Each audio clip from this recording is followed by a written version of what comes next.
The Israelites were finally at the edge of the promised land, but Moses wasn't going to be the one to lead them into it. God had chosen someone else, someone who would be strong and courageous, someone who wouldn't be afraid to face the giants in Canaan. Someone like Joshua. You see, 40 years earlier, when Moses was called to lead Israel out of Egypt, he had been hesitant. He wasn't the most eloquent speaker. He didn't feel worthy of the task. But God had reassured him, saying, "I will be with you." And God kept his promise.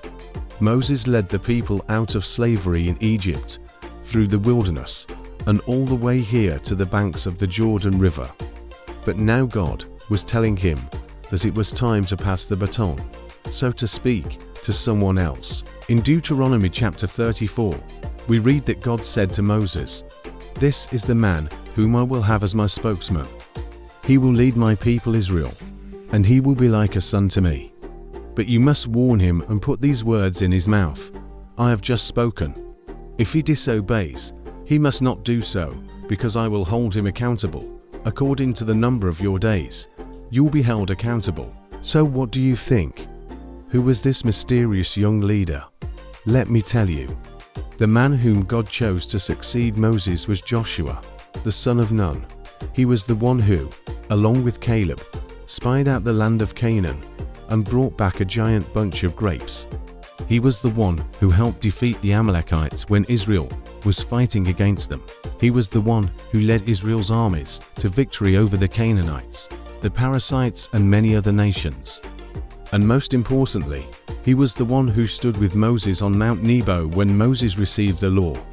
He was the one who, along with 70 of Israel's elders, saw God's glory firsthand, and he was the one who continued to believe in God's promises even when others doubted. Like when God told them they'd be able to conquer Canaan despite its giants. And now, in front of the entire nation, God was commissioning him as the new leader of Israel. He laid his hands on Joshua's head and said, "The Lord said to Moses, 'Take Joshua son of Nun, the servant of the Lord, and fill him with the spirit of wisdom and understanding. I will make him your successor.'"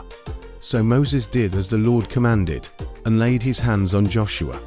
Then Moses gave him this encouragement: "Be strong and courageous, for you will lead the Israelites into the land that the Lord swore to their forefathers to give them. You must be courageous and very careful to follow all my instructions. Keep them so that you may prosper in all you do.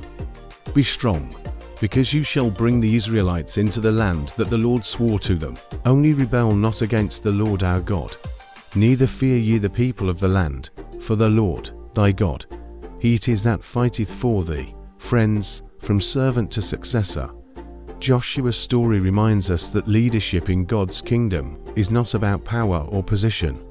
It's about faith, obedience, and courage. It's about being faithful in the little tasks until God gives you the big assignments. Speaking of assignments, we have an assignment from God to share His word with as many people as possible, and you can help us with that.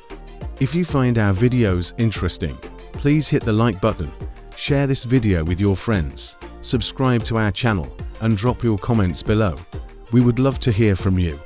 Thank you for watching. Catch you next time.